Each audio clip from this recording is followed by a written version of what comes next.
Programang ito ay rated SPG, striktong patnubay at gabay ng magulang ang kailangan. Isang mapagpalang araw, kapamilya. Sadya nga bang nakatadhana si Catherine kay Tanggol, gayong si Tanggol naman talaga ang tunay na Jesus Montenegro.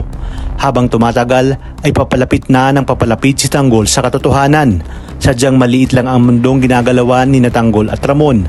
Matapos malaman ni David at Olga na hindi napatay ni Ramon si Tanggol, ay kabadong-kabado na nga itong si David sa kung ano ang pwedeng mangyari.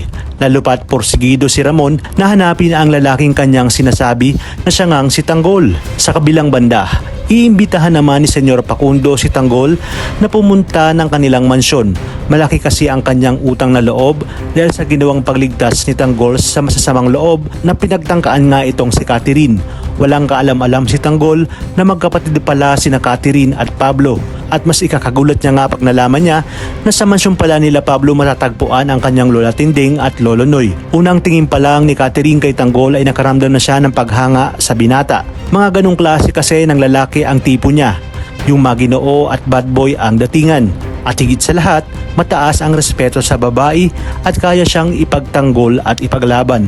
At nang nakarating na nga sa mansyon si Tanggol, ay agad naman itong ipinakilala ni Catherine kay Senyor Facundo. Naging magaan ang loob ni Tanggol kay Catherine at ganoon din si Catherine kay Tanggol. Maya-maya pa ay lumabas na nga si Tinding at Noy na siyang ikinagulat nila. Hindi mapigilan ng dalawa na maging emosyonal dahil sa matagal na nga silang hindi nagkita. Nagagalak naman si Catherine dahil siya pa ang naging dahilan para magkita ang maglola. Pinapasok nga dito si Tanggol hanggang sa kusina. Wala namang kaalam-alam si Tanggol at Catherine maging si Senyor Facundo. Nadadalaw pala itong si David. Kaya naman dito magkakaalaman na. Mapupurnada lahat ng plano ni David dahil wala na siyang takas sa oras na magkaharap na sila ni Tanggol. Dito na rin unti-unting malilinawan si Tanggol tungkol sa kanyang tunay na pagkatao na di kalaunan nga ay magpapabago sa kapalaran ng ating bida. Pagbabayarin niya ang lahat ng may atraso sa kanya, lalong-lalo na itong si David, Rigor at Olga.